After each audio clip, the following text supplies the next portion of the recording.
এই রকম ভণ্ড নেতা কর্মীদের সাক্ষাৎ করবে। যুবক তরুণ ভাইয়েরা, আমার আব্বাজানরা শোনেন, ভালো মানুষের সঙ্গী হন।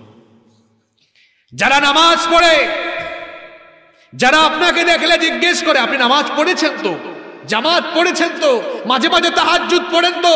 কলেজ বিশ্ববিদ্যালয়ের ভাইয়েরা, যারা তোমাদেরকে কলেজ বিশ্ববিদ্যালয়ের ক্যাম্পাসে নামাজের জন্য ডাকে, সভ্যতার জন্য ডাকে, তোমাদের হাতে কোরআন দেয়, হাদিস দেয়, ইসলামী সাহিত্য দেয়, তারা তোমাদের দুনিয়া আখিরাতের শ্রেষ্ঠ বন্ধু।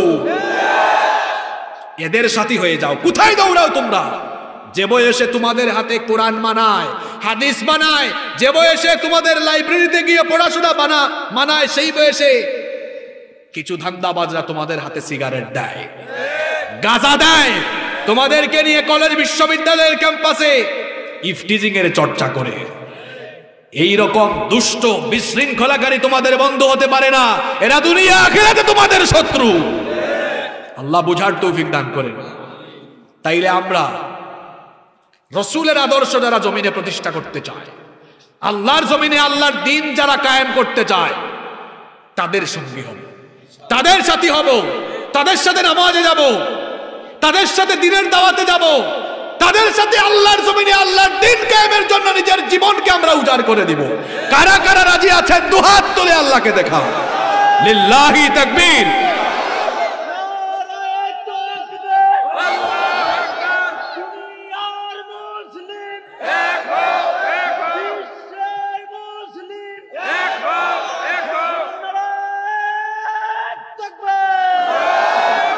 আল্লাহ কবুল করেন। কষ্ট হচ্ছে আপনাদের? এবার জাহান্নামে মানুষ যাবে যে বেটার ধোঁকায় বেশি। ওই বেটার নাম কি বুঝেন নাই? জাহান্নামে যে যার ওয়াসওয়াসায় মানুষ বেশি জাহান্নামে যাবে, তার নাম কি? আরে ফজরের নামাজটা ছাড়ছে কার ধোঁকায়? গুনাহ করছে কার ধোঁকায়? তো শয়তানের সঙ্গে কি শয়তানের মুরিদের দেখা হইছে? দেখা তো হয় না। দেখাও লাগতো না? না বলছেন কেন? হওয়া লাগবে। এবার জাহান্নামে শয়তানের সাথে শয়তানের মুরিদদের দেখা। শয়তানের মুরিদ কারা? যারা শয়তানের ওয়াসওয়াসার শিকার হয়েছে। এবার আটকাবে, ও বাবাজি আপনারে পাইছি, আপনার ধোঁকা খাইয়া ফজরের নামাজটা ছাড়লাম, আপনার ধোঁকা খাইয়া আমি 5 ওয়াক্ত নামাজ ছাড়লাম, আপনার ধোঁকা খাইয়া নবীজির তরিকায় না চলে তোমার তরিকায়, মাঝে মাঝে দুষ্টদের তরিকায় চলতাম। দেখেন না অনেক যুবক চুল কাটে মেসি আর নেইমার স্টাইলে। এই যে বিশ্বকাপ আসতেছে, বাংলাদেশের পতাকা কিনে না কিনে ব্রাজিল আর আর্জেন্টিনার পতাকা। যাদের পতাকা কিনো এরা তোমার দেশকে চিনেও না। গোটা পৃথিবীতে মুসলমান মার খায়, এদের জবান থেকে কথা বের হয় না। তুমি কার পতাকা কিনো? বুঝে শুনে কাজ করো। কাল টিভিতে দেখলাম 3 মাস ধরে পতাকা বানাইয়া পতাকা শেষ। হায় হায় হায় হায়, বাড়ি পর্যন্ত পতাকার রঙে রং করে ফেলেছে। যদি তাও নিজের দেশের পতাকার রঙে করতো মানা দিত। করছে কোন দেশ? এরা বাংলাদেশকে চিনাও না ভালো করে। যুবক ভাইয়েরা, চুল মেসি আর নেইমারের স্টাইলে নয়, চুল কাটতে হবে নবীজির স্টাইলে, চলতে হবে নায়ক নায়িকাদের স্টাইলে নয়, নবীজিদের স্টাইলে। কাদেরকে ফলো করো? এরা বিয়ে করে 1 বছর, বলতেছি বিয়ে করে 1 বছর, ফাঁস হয় 6 বছর পরে, আবার বাচ্চা কাচ্চা হওয়ার পরে তারা বিয়ে করে। এরা আদর্শ হতে পারে না। আদর্শ মুহাম্মাদুর রাসূলুল্লাহ সাল্লাল্লাহু। আলহামদুলিল্লাহ যুবকরা এখন এদিকে আসতেছে। আলহামদুলিল্লাহ পড়বেন না? যুবকদের সংখ্যা মাহফিলে কম না বেশি? আজ যুবকরা যখন ইসলামের পক্ষে গণজোয়ার তুলেছে, ইসলাম বিরোধীদের মাথা খারাপ হয়ে গেছে। কারণ তারা দেখছে তাদের পুকুরের জিয়ানো মাছ সব ইসলামের পুকুরে চলে যাচ্ছে। যুবকরা এখন সিনেমায় নাই, যাত্রা পালায় নাই। তবে অনেক লোক আছে বাংলাদেশে, আমি ফেসবুক মুফতিদেরকে মাঝে মাঝে দেখি, তারা লিখে এত ওয়াজ মাহফিলের কি দরকার, ওয়াজ দিয়ে কি হয়েছে? তা আমি বলি এরা তসলিমা নাসরিনের ব্যবহার করা চশমা চোখে লাগাইছে। এজন্য এরা দেখে না ওয়াজ মাহফিল দিয়ে কি হয়েছে। তসলিমা নাসরিনের ব্যবহার করা চশমা চোখে থাকলে এটা খুলে ফেলেন, নইলে ওই রকম চশমা থাকলে খুলেন, খুলে দেখেন কি হয়েছে দেখাই। এই দেশে ওয়াজ মাহফিলের কারণে যাত্রাপালা বন্ধ হয়েছে। এদেশে ওয়াজ মাহফিল, তাফসীরুল কোরআন মাহফিলের কারণে সিনেমা হলগুলো বন্ধ হয়েছে। এদেশে ওয়াজ মাহফিলের কারণে মহিলারা এখন ভারতীয় সিনেমা, ভারতীয় সিরিজ, ভারতীয় সিরিয়াল ছেড়ে এখন মহিলারা কোরআনমুখী, ওয়াজমুখী হয়েছে। ওয়াজ মাহফিলে কি হয়েছে না দেখো না? যুবকদের প্যান্ট এখন টাকনুর উপরে উঠেছে ওয়াজের বরকতে। ওয়াজ মাহফিলে কি হয়েছে দেখো না? যুবকগুলো এই দেশে কোরআনের রাজ কায়েমের জন্য ঐক্যবদ্ধ হয়েছে। ওয়াজের জন্য কি হয়েছে দেখো না? তাফসীর মাহফিল, ওয়াজ মাহফিল দিয়ে কি হয়েছে দেখো না? মসজিদে যুবক বেশি না বুড়া বেশি? মাহফিলে যুবক বেশি না বুড়া বেশি? সুতরাং তসলিমা নাসরিনের চশমা যারা লাগাইছে এদেরকে বলবো চশমা খোলো। এমন এমন ভাষায় কথা বলে তসলিমা নাসরিনও হাততালি মারে, কয় আমার বন্ধু পাইছি, আমার মুরিদ পাইছি। আল্লাহ এদেরকে হেদায়াত দান করেন। এই দেশে ওয়াজ মাহফিল বেড়েছে বলে বাবা মায়েরা এখন ছেলে মেয়েদেরকে মাদ্রাসায় বেশি পড়াচ্ছে। এজন্য এই দেশে হাফিজি মাদ্রাসা বেড়েছে, ফুরকানিয়া মাদ্রাসা বেড়েছে। এই জন্য এই দেশে দিন দিন স্কুল কলেজের চাইতে মাদ্রাসা বাড়তেছে। এটা ওয়াজ আর তাফসীর মাহফিলের সুফল ছাড়া কিছু নয়। কই ওয়াজ মাহফিল দিয়ে কি হইছে? ব্যাক তোমার তসলিমা নাসরিনের চশমা খুলো, তারপরে দেখবা। যুবকগুলো এখন হুজুরদের সাথে থাকতে চায়, হুজুরদের সাথে দেখা করতে চায়, হুজুরদের কাছে যায়। আগে নায়ক নায়িকার পিছনে ঘুরত। এটা ওয়াজ মাহফিলের সুফল। এদেশে ওয়াজ মাহফিল বন্ধ হলে নাস্তিকরা খুশি, তুমি খুশি কেন? গত 2 বছর করোনার কারণে স্কুল কলেজ বন্ধ ছিল। যদি এই 2 বছর চুপি চুপি ওয়াজ মাহফিল না চলতো, ছেলে মেয়েদের চরিত্র নষ্ট হয়ে যেত। এই ছেলেগুলোর অবদান আরো বেশি। এখানে যারা ইউটিউবার এসেছে এদেরকে আপনারা আদর মহব্বত করবেন। কেন জানেন? এই ছেলেগুলা ক্যামেরা কিনে টিকটক বানাইতে পারত, নাটক সিনেমা বানাইতে পারত। এই ছেলেগুলা করছে তা কি জানেন? শত শত ছেলেরা, যুবক ছেলেরা নিজের গাটের পয়সা খরচ করে, আপনারা তখন না হুজুর ইউটিউব থেকে ইনকাম করে, ধারণাই নাই আপনার। ইউটিউবের চ্যানেল একটা ভালো জায়গায় না গেলে তার নিজের গাটের অবস্থা খারাপ হয়ে যাবে। না জেনে কথা বলবেন না। এই ছেলেগুলো এত দূর দূরান্ত থেকে এসে এসে ইউটিউবে হুজুরদের লক্ষ লক্ষ ওয়াজ মাহফিল কারা ছড়াইয়া দিয়েছে? এই ছেলেগুলা ছড়াইয়া দিয়েছে। এক সময় ইউটিউবে ঢুকলে ওয়াজ মাহফিল সার্চ দিয়া কয়েকটা পাওয়া যেত, খালি নাটক আর সিনেমা। আর এখন আলহামদুলিল্লাহ নাটক সিনেমা সার্চ করলে কম, ওয়াজ বেশি হওয়ার কারণে কি হয়েছে? বেশি হওয়ার কারণে যা হয়েছে দেখা যাচ্ছে এখন যুবক যুবতীদের চরিত্রের মধ্যে প্রভাব পড়েছে। আগে গান শুনে শুনে ঘুমাইতো, এখন ওয়াজ শুনে ঘুমায়। আগে নাটক দেখে দেখে ঘুমাইতো, এখন ওয়াজ শুনে ঘুমায়। অনেক সময় রাতের বেলায় ফোন আসে, কয় হুজুর জাহান্নামের ওয়াজটা শুনছিলাম, গুনাহগুলোর কথা মনে পড়ছে। 3-4 দিন আগে এক ছেলে ফোন দিছে, কয় হুজুর আপনার 3 বছর আগে মা বাবার যে একটা ওয়াজ করেছিলেন, মায়ের কথা বলেছেন, কান্না করেছি, আমার মাকে ফোন দিয়ে মাফ চেয়েছি। পরিবর্তন আসতেছে। আপনি বলেন ওয়াজ মাহফিল দিয়ে কি হচ্ছে? চশমা খুলেন আপনি, তসলিমা নাসরিনের চশমা খুলেন।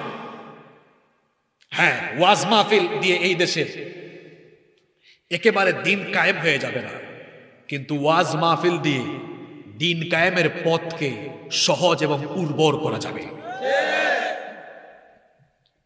কারণ এই ওয়াজ মাহফিল থেকে দিনের দাওয়াত দিয়ে মানুষগুলোকে দিনমুখী করা হয়, মানুষগুলোকে আল্লাহমুখী করা হয়, মানুষগুলোকে দিন কায়েমের পথে আহ্বান করা হয়। এটা বুঝার যোগ্যতা না থাকলে আমি বলবো অন্তরে রোগ ধরেছে আপনার। এই রোগের ওষুধ হলো কোরআন। আর যারা এগুলো বেশি বেশি বলে এদের একটারও আমি মাহফিলে দেখি না, এদেরকে মাহফিলে দেখি না। এরা ফেসবুক মুফতি। এরা কি মুফতি?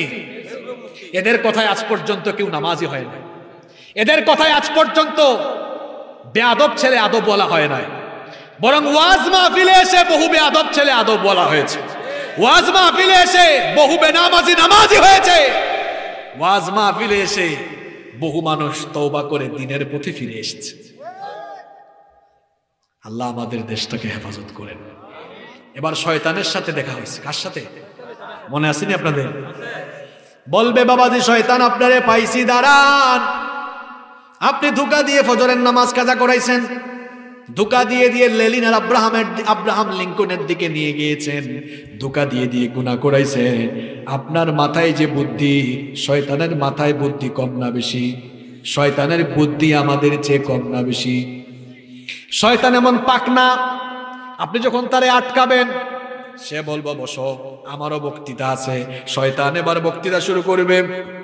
শয়তান তখন বলবে وقال الشيطان لما قضي الأمر إن الله وعدكم وعد الحق ووعدتكم فأخلفتكم। শুনতেছেন?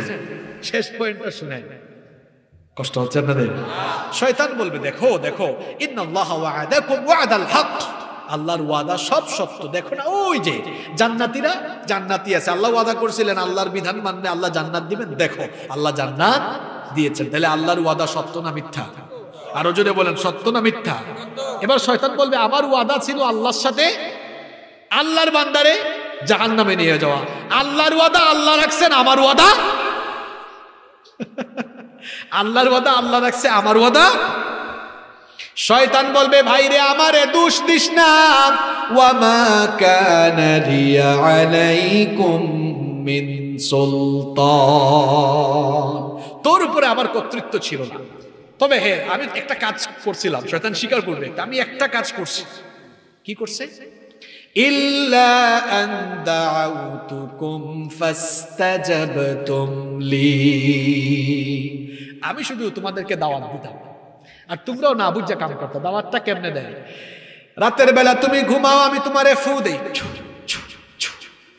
নবীজি বলেছেন রাতে যখন মানুষ ঘুমায় শয়তান ফু দেয় তিনটা। জুড়ে বলেন কয়টা? এটা হাদিস। নবীজি বলেছেন প্রত্যেকটা শয়তান তিনটা গিরা লাগায় ঘাড়ের মধ্যে, প্রত্যেকটা গিরায় এক একটা মন্ত্র পড়ে ফু দেয়, প্রত্যেকটা গিরায় এই মন্ত্র পড়ে রাত অনেক লম্বা তুই ঘুমা। ফজরের আজান হয়, মুয়াজ্জিন বলে ঘুমের চাইতে নামাজ উত্তম, শয়তান কয় নামাজের চাইতে তোর ঘুম উত্তম। এমনি করে আমি তোরে দাওয়াত দিতাম, আবার নামাজের টাইমে নামাজ থেকে ফিরায় রাখতাম, আমি তোরে গুনাহ করার জন্য উদ্বুদ্ধ করতাম, আমি শুধু বলতাম তুই আমার সাথে দৌড় মারতি, এটাই আমার দোষ ছিল। কিন্তু আমার কথা শুনে তুই দৌড়াইছিস কেন? ফালা তালুমুনি ওয়ালুমু আনফুসাকুম, আমারে দোষ দিস না ভাই, তুই দৌড়াইছ, দোষটাও তোর। দেখেন শয়তান কি ভালো হয়ে গেছে। এরপরে শয়তান বলবে মা আনা বিমুসরিখিকুম ওয়া মা আনতুম বিমুসরিখি, শয়তান বলবে তোমরা আর কি বিপদে আছো, আমি তোমাদের চেয়ে আরো বড় বিপদে আছি। আজকে আমাকে আমার বিপদ থেকে তোমরা বাঁচাইতে পারবা না, তোমাদেরকেও তোমাদের বিপদ থেকে আমি বাঁচাইতে পারবো না। যে শয়তানের ধোকায় নামাজ ছাড়তাম ওই শয়তানও খেয়ানত করবে। এ যুবক ভাইয়েরা এই জন্য নামাজ ছাইরেন না। আমার আব্বা জানরা শুনেন, সকালবেলা কাজে যাবেন, কৃষি কাজে যাবেন, ফজরের নামাজটা পইরা যাবেন। এই যে আমাদের দেশে জুমার নামাজের যে অবস্থা, ফজরের নামাজের সমান হয় নাকি? জুমার নামাজে মুসল্লি বেশি, ফজরের নামাজে মুসল্লি। আল্লাহ তাআলা দেখেন দিনের শুরুতে নামাজ দিলেন যেন দিনের শুরুতে আমরা আল্লাহর গোলামি করি। বলেন তো দেখি, নামাজে গেলে খুশি হয়ে যান যিনি, তিনি কে? নামাজে না গেলে খুশি হয় কে? তাহলে ফজরের নামাজ দিনের শুরুটা করেন শয়তান রে খুশি কইরা না আল্লাহরে খুশি কইরা, নিজের বিবেককে প্রশ্ন করেন। যুবক ভাইয়েরা, দিনের শুরুতে শয়তানের গোলামি করে দিন শুরু করিও না। ফজরের নামাজ কেমনে পড়বা? রাত তো 2টা-3টা বাজে ফেসবুক চালাইতে চালাইতে। রাতের বেলা তাড়াতাড়ি ঘুমাইতে হবে, ফজরের আগে উঠে ফজরের নামাজে যাওয়া লাগতে, ফজরের নামাজে যেতে হবে, কারণ দিনের শুরুটা করতে হবে কার গোলামি দিয়ে? মুনাফিকের জন্য ফজরের নামাজ কঠিন। ফজরের নামাজ মুনাফিকের জন্য কঠিন। ফজরের নামাজের পরে যারা ফজরের নামাজি, দেখবেন ফজরের নামাজের পরে বাতাসটা অনেক ফ্রেশ, কারণ ফজরের নামাজে মুনাফিক ঘুমায়, মুনাফিকের গন্ধ ফজরে। যুবক ভাইরা, রাতে তাড়াতাড়ি ঘুমাবেন। ছাত্র যারা আছো রাতে তাড়াতাড়ি ঘুমাবা, সকালে পড়বা বেশি, ব্রেন ভালো থাকবে ইনশাআল্লাহ। কারণ সারাদিন কাজ করতে করতে ব্রেন তো দুর্বল হয়ে গেছে। এই ক্লান্ত ব্রেন নিয়ে সন্ধ্যার পরে পড়লে বেশি মুখস্থ হবে। রাতে ঘুমাইয়া ব্রেনটা ফ্রেশ হয়ে গেল, এখন ডাউনলোড আর ইনস্টলিং পাওয়ার ক্যাপাসিটি কম না বেশি? এখন ফজরের সময় নামাজ পড়ে পড়তে বসবেন, দেখবেন রাতে 2টা-3টা পর্যন্ত জেগে থেকে যে পড়া মুখস্থ করতেন সকালের 3-4 ঘন্টায়, এর চেয়ে আরো বেশি গুণ মুখস্থ করতে পারবেন আপনি। দিনের শুরুটা হবে নামাজ দিয়ে, আল্লাহর গোলামি দিয়ে। যদি দিনের শুরুটা হয় ফজরের নামাজ ছাড়া, এই জাহান্নাম জাহান্নাম জাহান্নাম ছাড়া বাঁচা যাবে না রে ভাই। নামাজ ছাড়া জান্নাতে যাওয়ার কোনো সুযোগ। মাথা কাটা এক লোকের দেহ যদি লটকানো থাকে, বলেন তো ওই লোকটার পরিচয় কি পাওয়া যাবে নাকি? মাথা ছাড়া যেমন একজন মানুষের পূর্ণাঙ্গ পরিচয় পাওয়া যায় না, তেমনি নামাজ ছাড়া ইমানদারের পূর্ণাঙ্গ পরিচয় পাওয়া যায় না। এজন্য নবীজি বলেছেন, বাইনাল আবদি ওয়াল কুফরি তারকুস সালাহ, আল্লাহর বান্দা আর কাফেরের মাঝে পার্থক্য হলো নামাজ ছেড়ে দেওয়া। বলেন জাহান্নাম থেকে আমরা বাঁচতে চাই কি চাই না? কারা কারা বাঁচতে চান না?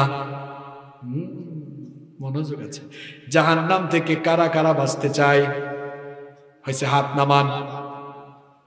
নামাজ ছাড়া জান্নাতে যাওয়ার সুযোগ, নামাজ ছাড়লে জাহান্নামে যেতে। তাহলে আমরা আজ থেকে আর মৌতের আগ পর্যন্ত নামাজ ছাড়বো না। রাজি আছেন? আল্লাহর সাথে ওয়াদা করা যায়। কারা কারা রাজি? হাত তুলে দেবার। ইমাম সাহেব দেখে রাখবেন আপনি মুসল্লিদেরকে। ফজর থেকে শুরু হবে তো, হাত নামান। যুবক ভাইদেরকে আরো কয়েকটা কথা বলি, রাতের বেলা নাপাক শরীরে ঘুমাইও না। নবীজি বলেছেন, ইউবাতু কুল্লু আবদিন আলা মা মাতা আলাইহি, যেরকম মানুষ মারা যাবে ওই রকম হাসরের মাঠে তারে উঠাবেন কে? কানের মধ্যে হেডফোন লাগায়া গান শুনতে শুনতে ঘুমাইও না। ঘুমানোর সময় কোরআন তেলাওয়াত শুনে শুনে ঘুমাও, আল্লাহর জিকির করতে করতে ঘুমাও, ইস্তিগফার করতে করতে ঘুমাও। খবরদার গান শুনে শুনে ঘুমায়ো না। ইউটিউবে অশ্লীল ভিডিও দেখতে দেখতে নাপাক হয়ে ঘুমায়ো না। কারণ যে লোকটা নাপাক হয়ে যায় তার সঙ্গে ফেরেশতা থাকে না, থাকে কে? এই যে নাপাক শরীরে ঘুমালাম, এই ঘুমের মধ্যে মৌত হতে পারে কিনা? আস্তে বলবেন না, জুড়ে বলেন, মৌত হতে পারে কিনা? কারণ আমাদের মৌতের কোনো নিশ্চয়তা, দুনিয়াতে আসার সিরিয়াল আছে, যাওয়ার কোনো সিরিয়াল। প্রথমে আসেন দাদা, এরপরে বাবা, তারপরে ছেলে, তারপরে নাতি। আসার সিরিয়াল আছে, যাওয়ার সময় সিরিয়াল ব্রেক হয়। মাঝে মাঝে এলাকায় দেখবেন নাতির লাশ দাদা কবরে নামায়, অথবা ছেলের লাশ বাবা কবরে শোয়ায়। এরকম আছে না নাই? তাহলে মৃত্যুর জন্য অপেক্ষা করা যাবে না। অনেক যুবকরা বলে, হুজুর এইসব নামাজ আমরা বুড়া হই তারপরে পড়বো। বুড়া হওয়ার কি গ্যারান্টি আছে নাকি? কত যুবক বয়সে চলে যাচ্ছে। এটা হলো শয়তানের ধোঁকা। তুই বুড়া হ তারপরে নামাজ পড়িস। শয়তান যদি এরকম পজিটিভলি ধোঁকা দিয়া নামাজ থেকে আমাদেরকে দূরে রাখতে পারে, শয়তানের লাভ আছে না নাই? আমরা শয়তানকে খুশি করব না, আল্লাহকে খুশি করব।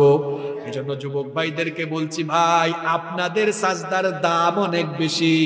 একজন বুড়া মানুষের সাজদায় যত খুশি হন, আল্লাহ আপনার মতো যুবকের সাজদায় আরো বেশি খুশি হন।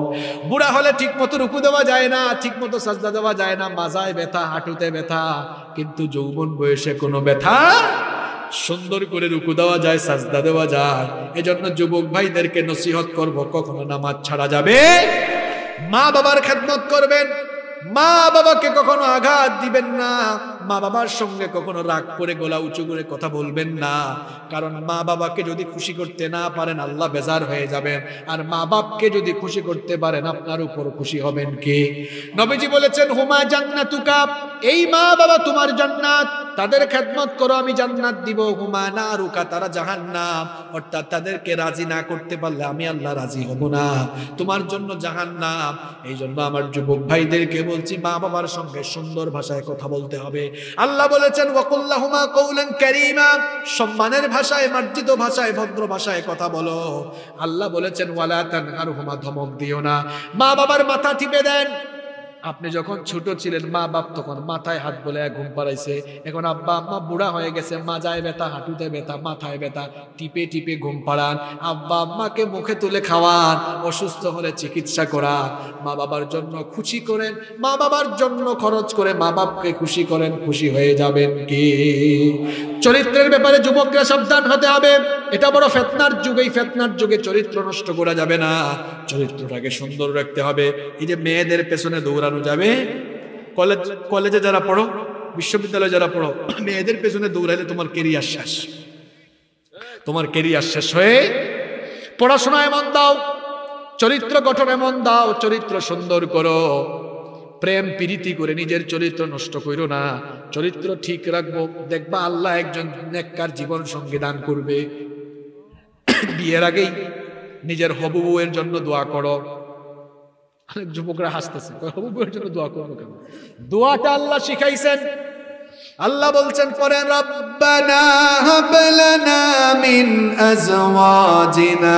পড়তে পারবেন না? আমার সঙ্গে পড়েন।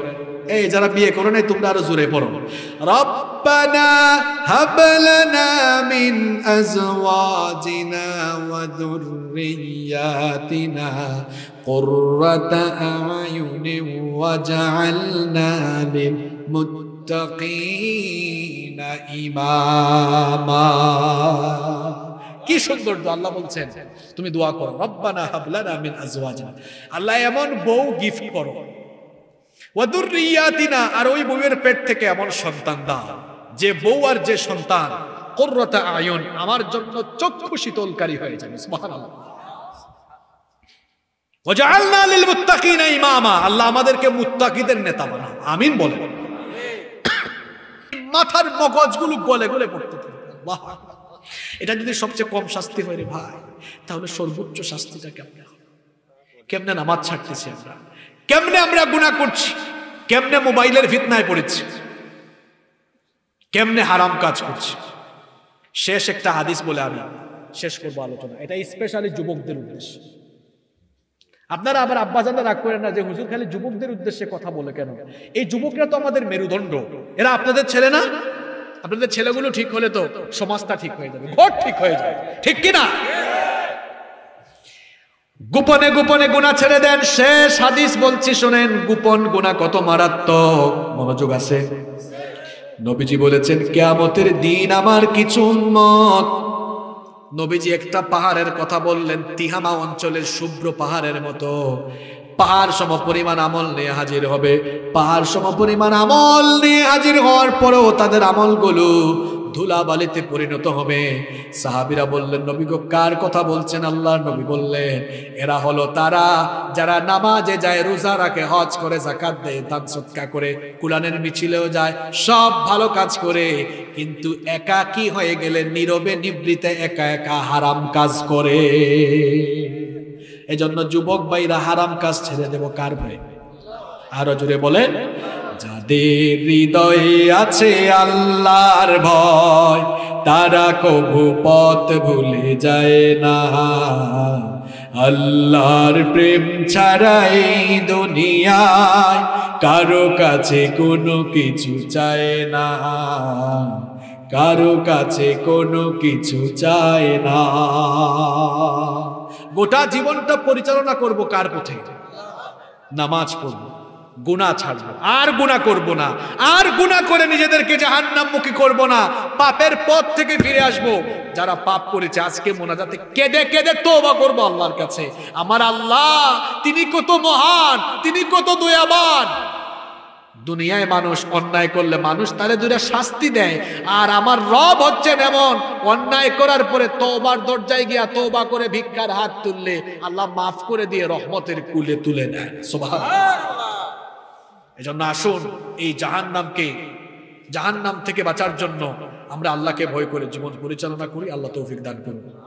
মাহফিল কমিটির কোনো বক্তব্য না থাকলে মোনাজাত দিয়ে আমরা শেষ করব। কোনো বক্তব্য আছে?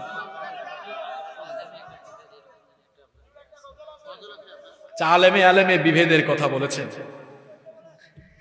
আসলে এটা দুঃখের কথা, আমাদের এই বর্তমান ক্লান্তি লগ্নে আলেমদের এক হওয়ার দরকার আছে না? আচ্ছা আপনারা সবাই এখানে এক একজন এক এক দল করলো, বলেন তো আলেমরা এক হোক, সবাই চান তো আপনারা? আলেমরা এক হলে নাস্তিক মুরতাদরা দেখতেন ইসলামের বিরুদ্ধে কথা বলার সাহস পেত না। আলেমে আলেমে বিভেদ এখন জালিমে জালিমে দোস্তি, আলেমে আলেমে বিভেদ এখন জালিমে জালিমে দোস্তি। জালিমে জালিমে দেখেন না, খুব দহরম মহরম। আলেমে আলেমে বিভেদ এখন জালিমে জালিমে দোস্তি, আলেমে আলেমে বিভেদ এখন জালিমে জালিমে দোস্তি। পথের ঠিকানা জানা নেই কারো, কে কোথায় পাবে স্বস্তি, কে কোথায় পাবে স্বস্তি। সালাতে দুহাত কোথায় বাঁধবে, নাভির উপরে বুকে, আমিন বলবে চুপিসারে নাকি সজরে আওয়াজে ফুকে। ছোট আরো ছোট বিষয় নিয়েও চলছে ভীষণ দ্বন্দ্ব, সব দল ভাবে আমরাই ভালো অন্যরা কালো মন্দ। সবাই নিজেরে ঠিক ভাবে আর অন্যরে বেঠিক ভাবে। যে নিজেকে ঠিক ভাবে সে হচ্ছে দুনিয়ার সবচেয়ে বড় বেঠিক। ফরজ নিয়ে তো মারামারি নেই, নফলে সফল ডুব, টুপির আকার আকৃতি নিয়ে গবেষণা হয় খুব। এটা কবি টুপি, এটা আলিয়া, এটা সুন্নি টুপি, এটা চরমুনা, এটা হেফাজত টুপি। টুপি দিয়া মুসলমান ভাগ করেছে। আর এই সুযোগ পাইয়া ইসলাম বিরোধীরা ইসলাম ওয়ালাদের উপরে কারবালা চালানোর সুযোগ পেয়েছে। ফরজ নিয়ে তো মারামারি নেই, নফলে সফল ডুব, টুপির আকার আকৃতি নিয়ে গবেষণা হয় খুব। এই সুযোগে আমরা দেখো হাকিয়ে বেড়ায় হস্তি, জালিমে জালিমে দোস্তি, আলেমে আলেমে বিভেদ এখন জালিমে জালিমে দোস্তি। পথের ঠিকানা জানা নাই কারো, কে কোথায় পাবে স্বস্তি, কে কোথায় পাবে স্বস্তি। খেতির নেশায় আলেমের মন ব্যস্ত, ভীষণ ব্যস্ত, এই সমাজের সব কাজে তাই জালিমের হাতে ন্যস্ত।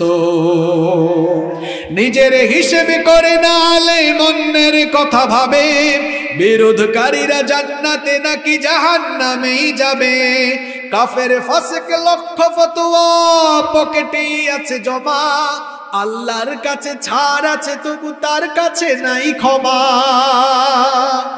হেরার চেরাগে চিনতে পারেনি এখনো আপন পর, জালিমের হাতে চলে গেছে তাই নিজের সাজানো ঘর। হেরার চেরাগে চিনতে পারেনি এখনো আপন পর, জালিমের হাতে চলে গেছে তাই নিজের সাজানো ঘর।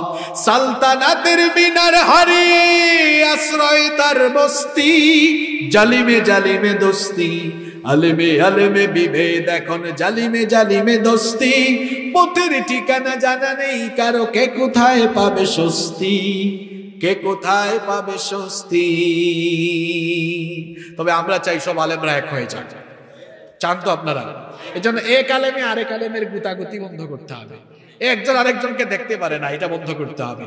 যদি দেখতে নাও পারেন মনের ভিতরে রেখেন, পাবলিকের সামনে বলেন না। পাবলিক ভাবে হুজুরদের অবস্থা হইলে আমাদের অবস্থা কি? আল্লাহ আমাদেরকে হেদায়েত দান করেন। মাহফিলের স্টেজে বসে 1 ঘন্টা 2 ঘন্টা ওয়াজ কইরা হুজুরের বিরুদ্ধে ওয়াজ করেন না। এক হুজুর আরেক হুজুরের বিরুদ্ধে এখন ওয়াজ করে, দেখেন না 1 মিনিটের মধ্যে 10টা 12টা গালি দেয়, আছে না নাই? মানুষ শিখবে কার কাছ থেকে বলেন? আল্লাহ আমাদেরকে হেদায়েত দান করেন। মাহফিল কমিটি অনেক কষ্ট করে আয়োজন করেছেন। এই হেফজখানার আজকে প্রায় কয়জন ছাত্রকে আমরা পাগড়ি দিলাম? 7 জনকে পাগড়ি দিলাম। মানে আমার জাহিদ ভাই না, রাহিদুল ভাই আছেন, খুব কষ্ট করেছেন, আমাদেরকে নিয়ে আসছেন। দিয়ে আসবেন নি? আপনাদের এলাকা খুব সুন্দর। আমি শুনেছি আপনাদের এলাকায় নাকি ঘোড়ার গাড়ি আছে, তারপরে মহিষের গাড়ি আছে। এটা জানলে দিনের বেলা আসতাম। খুব সুন্দর এলাকা আপনাদের। বালির মধ্যেও ভুট্টা হচ্ছে, আলহামদুলিল্লাহ, নিয়ামতে ভরপুর। চতুর্দিকে ধান আর ভুট্টা দেখলাম। আর আজকে তো ভাই যে এলেঙ্গা মাছ খাওয়াইছে, মাশাআল্লাহ, এটা আমি কখনো খাই নাই আগে। অনেক মজার মাছ। লালমনির হাট, খুব সুন্দর নাম, লালমনি। এটা তো আয়েশা রাদিয়াল্লাহু আনহার নাম, জানেন আপনারা? আয়েশা রাদিয়াল্লাহু আনহার একটা নাম ছিল হুমায়রা। হ্যাঁ হ্যাঁ হ্যাঁ, এটার বাংলা হচ্ছে কি? লাল টুকটুকি, লালমণি আর কি। নিজের বিবিকে এরকম সুন্দর নামে ডাকবেন, সোনা ময়না, হ্যাঁ, টুকটুকি, যা ডাকতে মন চায় ডাকবেন। এটা কার সুন্নাত? আরো জুড়ে বলেন, কার সুন্নাত? যারা বিয়ে করে না এরা বলতেছে, এই হুজুর এমনি মিসকিন, আপনি আমাদের ভিতরটা জ্বালাই পড়ে ছাই করে দিতেছেন। তোমাদেরও সময় আসবে ভাই, ইনশাআল্লাহ। সবার জন্য দোয়া হবে, এলাকার মুরব্বীদের জন্য দোয়া হবে। এই যে 7 জন ছেলেকে পাগড়ি দিলাম, তাদের জন্য, তাদের উস্তাদদের জন্য, মা বোনদের জন্য, সবার জন্য দোয়া হবে।